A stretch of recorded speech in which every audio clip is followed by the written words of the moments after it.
Est-ce que ça vous est déjà arrivé de vous couper avec un couteau bien aiguisé en cuisinant ? J'imagine que oui. La douleur est assez vive sur le moment, mais bon, elle part en quelques secondes. Maintenant, imaginez cette douleur de la lame qui tranche votre peau, mais pendant 4 heures, au lieu d'une poignée de secondes. Aïe, ça donne pas envie. Le 18 octobre 2019, à Riverview, en Floride, il y a une personne qui est allongée depuis 4 heures au milieu de son propre sang, devant sa maison. L'agonie a été lente et terrible. Et tout ça, ça a commencé avec Tinder. Allez, je vous raconte exactement ce qui s'est passé.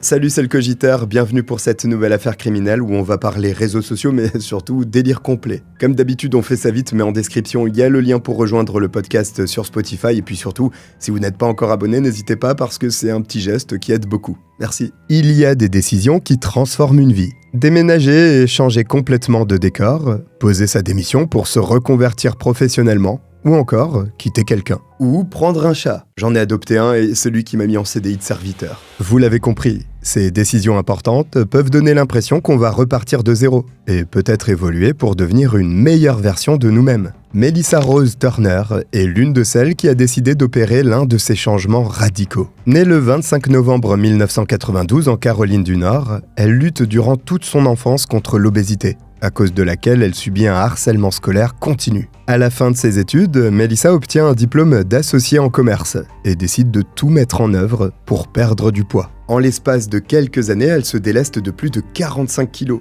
Une transformation physique importante qu'elle documente sur un blog fitness. Cet amaigrissement conséquent va changer sa vie. Et moi, je fais la même transformation, dans l'autre sens.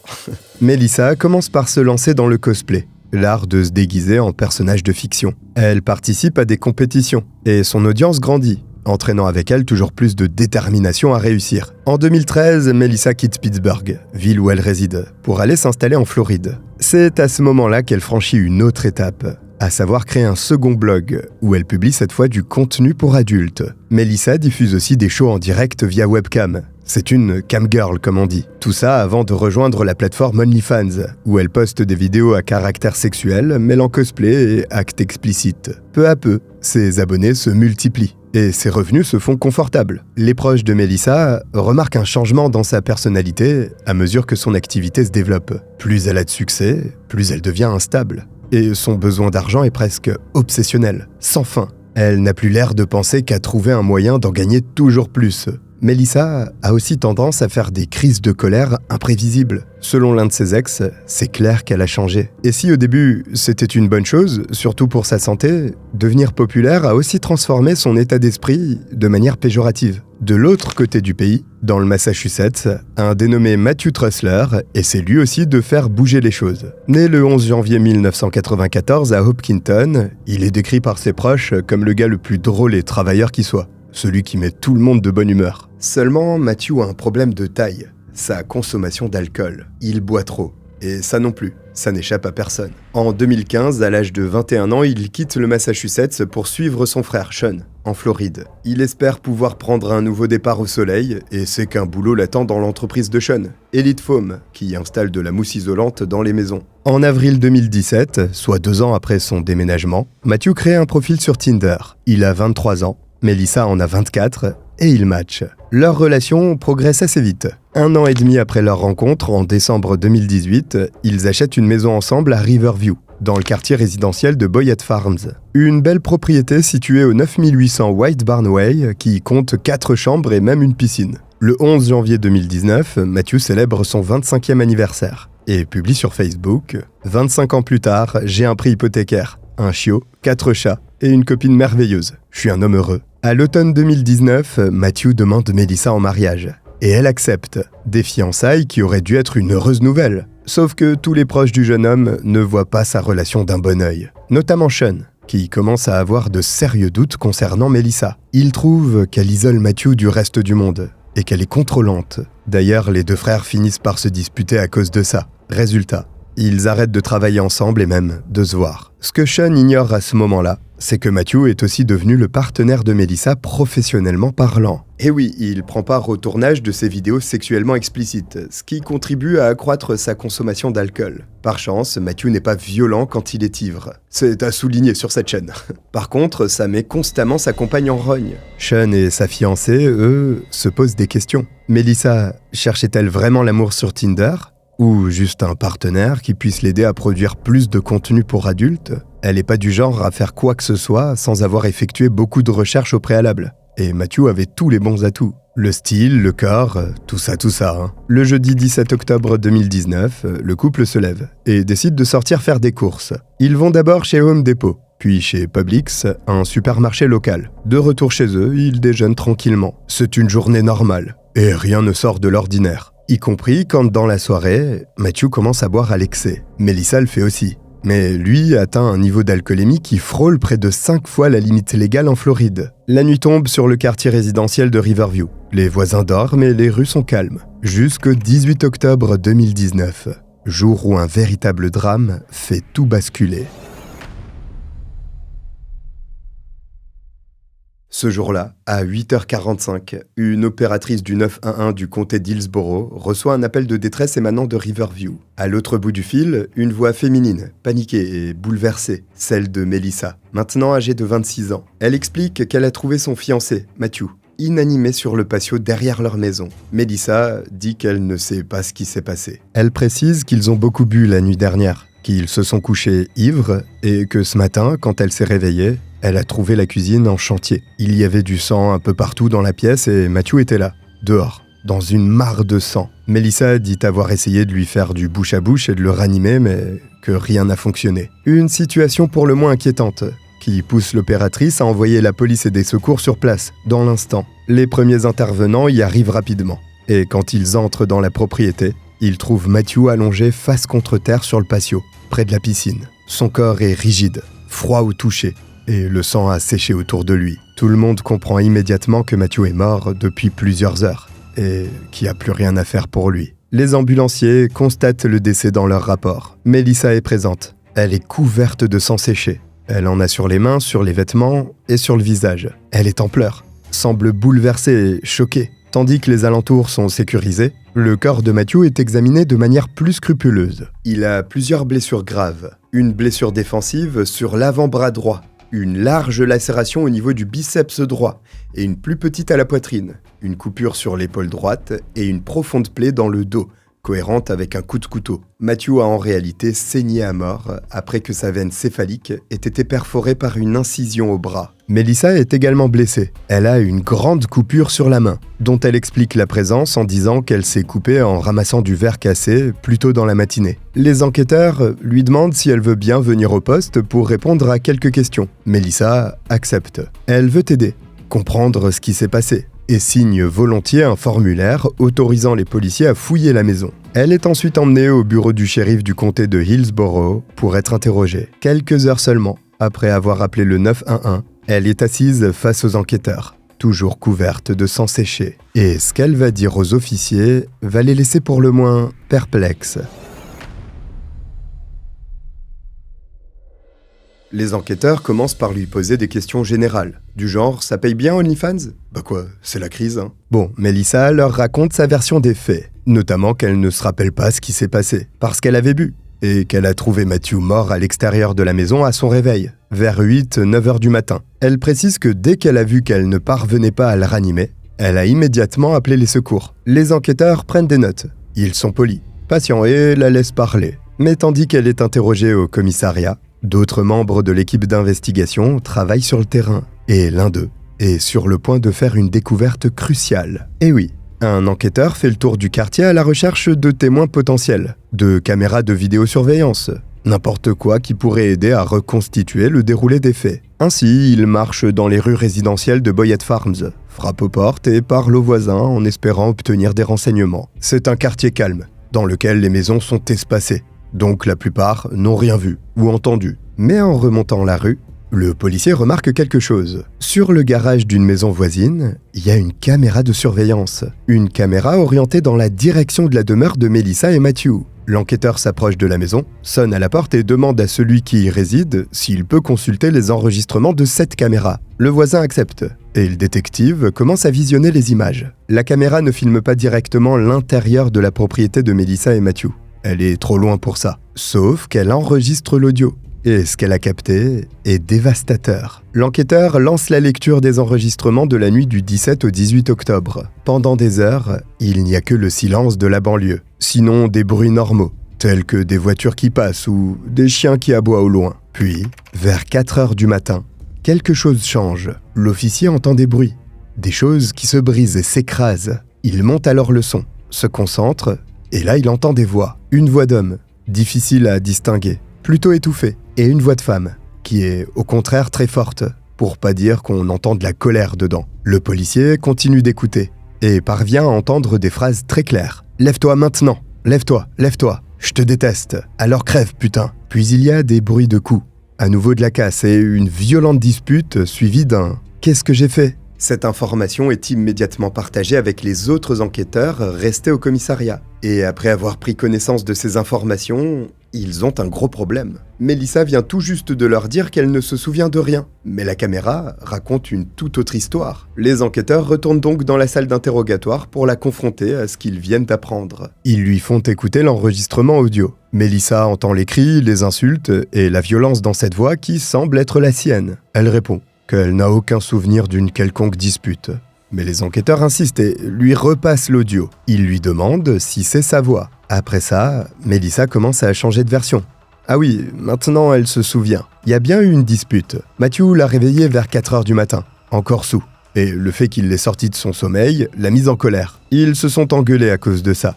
Voilà pourquoi on entend des cris sur l'enregistrement. Mais c'est tout. Il n'y a eu qu'une dispute verbale, pas de violence physique, de coups de couteau ou de sang versé par sa faute à elle. Melissa vient de changer radicalement sa version des faits. Il y a quelques heures, elle ne se souvenait de rien. Et maintenant, elle se rappelle d'une altercation. Ouais, les enquêteurs sont pas vraiment convaincus, alors ils continuent de poser des questions à Melissa. Ils lui demandent notamment d'expliquer les blessures de Matthew. Comment s'est-il retrouvé poignardé dans le dos ? Melissa hésite, avant de changer encore une fois de version. Bon d'accord, il s'agissait pas juste d'une dispute verbale. Les choses ont dégénéré physiquement. Matthew est devenu violent parce qu'il avait trop bu. Et il a plaqué Melissa contre le comptoir de la cuisine avant de commencer à l'étrangler. Elle pensait qu'il allait la tuer. Matthew avait un couteau à la main et elle a essayé de lui prendre. C'est comme ça qu'elle s'est coupée, en attrapant l'arme par la lame. Une fois qu'elle a récupéré le couteau, Melissa a poignardé son fiancé une fois dans le dos pour qu'il relâche son étreinte. C'était donc de la légitime défense. Elle n'avait pas le choix. Les enquêteurs ont à présent 3 versions différentes, toutes délivrées en l'espace de quelques heures. Version 1, je sais rien, je me suis réveillé et il était mort. Version 2, on s'est disputé parce qu'il m'a réveillé, mais c'est tout. Version 3, en fait il m'a attaqué et m'a étranglé.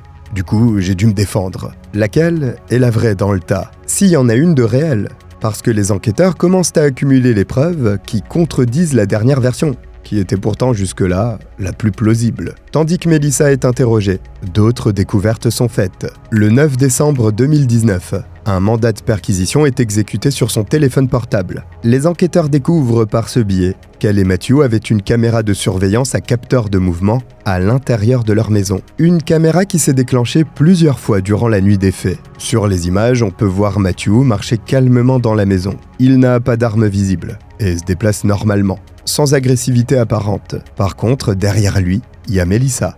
Elle est courbée et visiblement énervée. Plus tard, on la voit revenir dans le couloir, seule et visiblement bouleversée. C'est à peu près à cette heure-là que la caméra du voisin capte une dispute chez le couple. Une autre image montre ensuite Melissa, en face de la porte.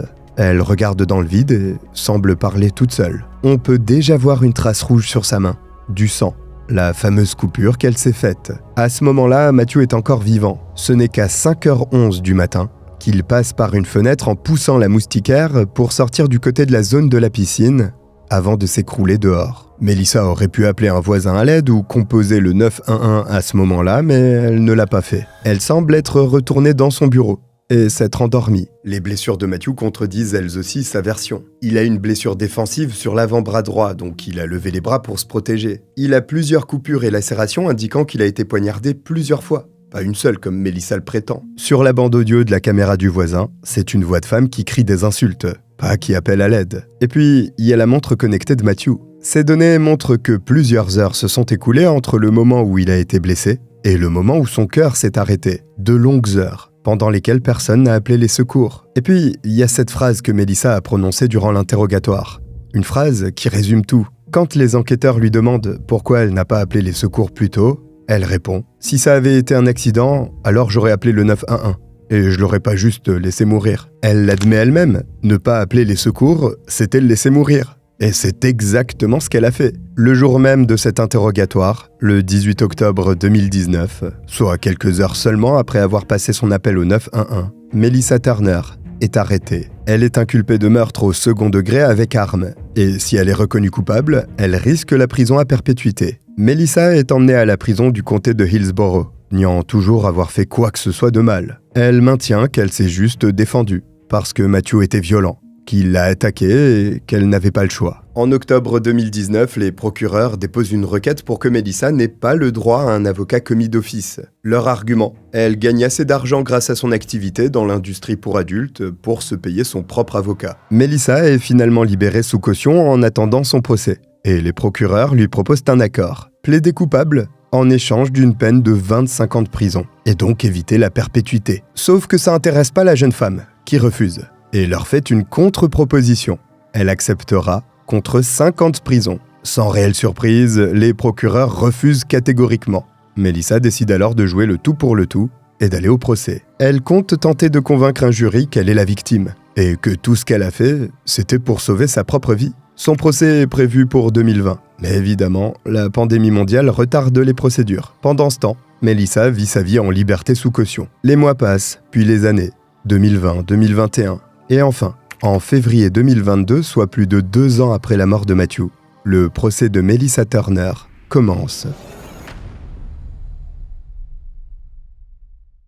Le 14 février 2022, Mélissa entre dans une salle d'audience du tribunal du comté de Hillsborough à Tampa. À 29 ans, elle risque la prison à vie. Dans la salle, silencieux et le regard fixe, se trouve la mère de Matthew et son frère, Sean. Ils sont là pour voir justice être rendue. L'avocat de Mélissa explique au jury que c'était de la légitime défense. Sa cliente a juste dû se défendre contre un homme violent et alcoolique, devenu incontrôlable. Selon cette dernière, Matthew était complètement ivre cette nuit-là. Il avait des problèmes de santé mentale, des hallucinations, et on aurait dit qu'il était possédé par un démon. Résultat, il a attaqué Mélissa, qui l'a poignardé pour sauver sa vie. C'est la version que la défense présente au jury. Elle a même eu un coup de pouce de la part de la juge. Et oui, une décision capitale a été prise avant même le début du procès. Le jury ne saura rien de la vie en ligne de Mélissa. Rien sur le fait qu'elle fasse du cosplay. Rien non plus sur ses vidéos OnlyFans. Ils ne sauront donc pas qu'elle a l'habitude de jouer des personnages. Et sait pleurer sur commande. La juge estime que ces informations ne sont pas pertinentes pour l'affaire, et que ce que Mélissa fait dans le cadre privé n'a rien à voir avec la nuit du 17 au 18 octobre 2019. Les procureurs, eux, sont pas d'accord. Ils pensent que le jury aurait dû savoir que Mélissa sait jouer un rôle, qu'elle peut aisément montrer des émotions qui ne sont pas les siennes, et mentir. Mais la décision est prise et elle est irrévocable. Le procès dure 5 jours. Les techniciens de scène de crime témoignent, et les policiers racontent leur enquête. Puis c'est au tour de Mélissa de raconter les faits. Moment clé du procès, celui durant lequel elle doit convaincre le jury que ce n'est pas Matthew la victime, mais bien elle. Mélissa monte à la barre les jeudis et vendredis 18 février, et elle pleure beaucoup. En fait, elle fait que ça. Elle pleure en racontant comment Matthew l'a réveillée brutalement cette nuit-là, en décrivant comment il l'a attaquée, jetée contre le comptoir, puis étranglée. Elle pleure en expliquant qu'elle a dû se battre pour récupérer le couteau, et qu'elle a été blessée à la main, en essayant de lui arracher des doigts. Mélissa raconte que si elle a des trous de mémoire, c'est parce qu'elle s'est cogné la tête quand Matthew l'a projetée contre le comptoir, et qu'elle a eu mal pendant des jours après ça. Elle dit qu'elle ne savait pas à quel point son fiancé était mal en point, et que quand elle est repartie dans son bureau, où elle s'est évanouie, il marchait normalement. Mélissa dit qu'elle l'aimait, qu'elle ne voulait pas lui faire de mal, et que c'était un accident, une lutte qui a mal tourné. Elle joue la carte de la victime d'abus à fond, alors que Matthew n'était absolument pas connu pour être violent. Mélissa dit pourtant qu'elle avait peur de lui, et mentionne qu'il se faisait parfois du mal, comme si elle suggérait que certaines de ses blessures pourraient être auto-infligées. Elle précise même qu'il lui avait confié qu'il pensait qu'il allait mourir jeune. Les larmes de Mélissa coulent à flot. Mais les procureurs ne se laissent pas impressionner. L'avocat de la défense contre-attaque. Il appelle un expert audio à la barre, et ce dernier affirme que l'audio de la caméra a été manipulé par l'accusation. Selon lui, le volume a été amplifié de manière sélective, pour que Mélissa paraisse plus agressive et plus violente. La défense soutient que les portions dans lesquelles Matthew parle sont complètement inaudibles, qu'on ne peut pas savoir ce qu'il disait, et qu'il aurait pu être menaçant aussi. Les procureurs démentent toute manipulation. Ils confirment que l'audio est authentique, qu'aucune modification n'a été faite, et qu'il suffit d'une expertise pour le prouver. Donc si la voix de Mélissa est forte dessus, c'est simplement parce qu'elle criait à plein poumon. Le 18 février 2022, le jury se retire pour délibérer. À ce stade, ils ont plusieurs options. Meurtre au 2e degré, homicide volontaire, coups et blessures aggravées, ou acquittement. Et il y a un autre point crucial. Si le jury reconnaît Mélissa coupable de meurtre au 2e degré, ils devront aussi préciser si elle a personnellement utilisé une arme. Cette distinction est importante, parce qu'elle déterminera la sévérité de la peine. Les délibérations durent 7 heures, au terme desquelles Mélissa est reconnue coupable de meurtre au 2e degré avec utilisation d'une arme. Ces larmes coulent à nouveau, mais cette fois, personne ne sait si elles sont réelles ou pas. Le jury a tranché. Elle a utilisé une arme pour blesser Matthew. Ils n'ont pas cru à la légitime défense, ni au fait qu'il était l'agresseur. Ils pensent que Mélissa l'a poignardé et l'a laissé agoniser dehors. Elle n'a prévenu les secours que 4 heures après, de manière complètement volontaire. Le 18 mars 2022, un mois après le verdict, elle revient au tribunal pour connaître sa sentence, à savoir 20 ans et demi de prison. Mélissa est actuellement incarcérée au Lowell Correctional Institution dans le comté de Marion, en Floride, un établissement de sécurité mixte. Selon les registres pénitentiaires de l'État, sa date de libération actuelle est le 7 juillet 2042, ce qui signifie qu'elle sortira de prison à l'âge de 50 ans. À l'heure actuelle, Mélissa n'a rien dit de plus sur ce qui s'est passé. On ne connaît donc toujours pas le mobile réel de ce crime. Parce que oui, à peu près tout le monde se doute qu'elle ne dit pas la vérité. Sean, le frère de Matthew, pense qu'il voulait arrêter de participer au tournage des vidéos pour adultes de sa compagne, et qu'il le lui aurait dit le soir des faits. Ce qui aurait provoqué sa colère, vu que c'était sa source de revenus et surtout qu'elle est accro à l'argent. Quant à Matthew, il reste dans les mémoires pas comme l'homme qui buvait trop ou qui avait des soucis psychologiques, mais comme quelqu'un qui méritait mieux qu'une agonie longue de plusieurs heures sur le patio de sa propre maison. 4 heures se sont écoulées entre le moment où il a été blessé et celui où quelqu'un a composé le 911. 4 heures qui ont tout changé. Voici pour cette terrible histoire. Si vous êtes arrivé jusqu'au bout, écrivez Tinder en commentaire. N'oubliez pas le podcast Spotify avec le lien en description et de vous abonner si vous avez oublié de le faire. Je vous remercie de m'avoir regardé et je vous dis à très vite. Bye.